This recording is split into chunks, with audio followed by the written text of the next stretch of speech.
뉴스토마토의 최후 통첩을 명태균이 페북에 올렸습니다. 이건 김빼기 작전 같지만 너무 우리 민주진영을 물러보는 것 같습니다. 일단 이렇게 4가지에 대한 뉴스토마토 편집국장 질의에 명태균은 4번만 반응을 했습니다. 윤석열과 김건희를 협박한 내용만 말이죠. 그러면 나머지 질의는 인정한다는 겁니까? 하나씩 보겠습니다. 올해 2월 29일 질의사 7불사 회동에서 김건희 여사와 김영선 전 의원이 주고받은 텔레그램 등을 보여주며 김영선 전 의원의 개혁신당 비례대표를 요청한 사실이 있습니까? 2번, 2022년 보궐선거 과정에서 김영선 전 의원의 공천을 도왔으며 이를 위해 윤석열 대통령 및 김건희 여사에게 직접 연락을 취한 사실이 있습니까? 3번, 22대 총선 과정에서 김영선 전 의원의 컷오프를 사전에 김건희 여사로부터 전해들은 사실이 있습니까? 라는 부분입니다. 그리고 뉴스토마토는 명태균의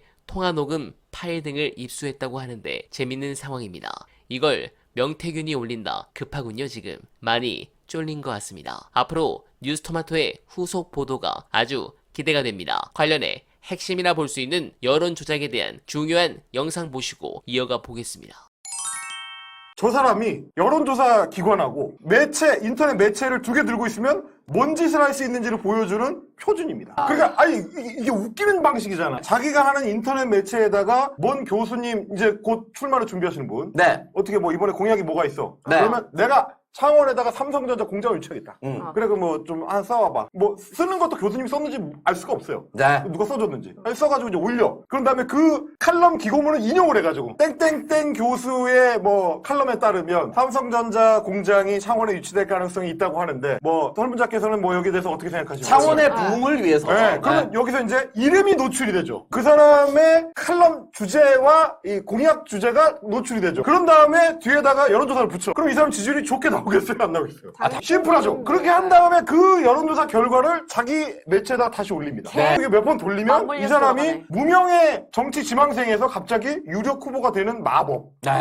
네, 그렇습니다. 이런 것도 있고 언론사가 여주업체에 여론조사를 의뢰하는 경우는 여주업체에서 여심위에 별도로 사전 신청을 하지 않아도 되는 부분도 사실 매우 큽니다. 이럴 경우 후보 경력에 장난을 치는 경우가 있고 그러면 바이러스가 왕창 끼면서 2, 3등 후보를 1등으로 만들어 지역에서 유명하게 만들 홍보 효과를 팍팍 누리게 할 수 있거든요. 그러니까 명태 아저씨 같은 브로커들이 파워를 갖게 된 것이고 국지무원들이 조용한 것이죠. 또한 그 파워를 높게 평가해 명태균에 힘을 실어준 윤건희 부부는 결국 자신이 큰 도움을 받았다고 생각해 여러 혜택을 주면서 얻은 결과로 명태균은 장사를 하다가 이 꼴이 난 것으로 추정할 수 있는 부분입니다. 그런데 이번 사건에서도 꼭 뒤따라야 할 질문은 언론입니다. 왜 뉴스토마토라는 신생 매체만 따라 붙었을까? 2군데에 줬다고 하는데 왜 기성 매체는 바짝 안 붙는지 이해가 안 갑니다. 공천 개입은 그냥 덮일 성격이 아니고 게다가 터진다면 한두 건이 아닐 겁니다.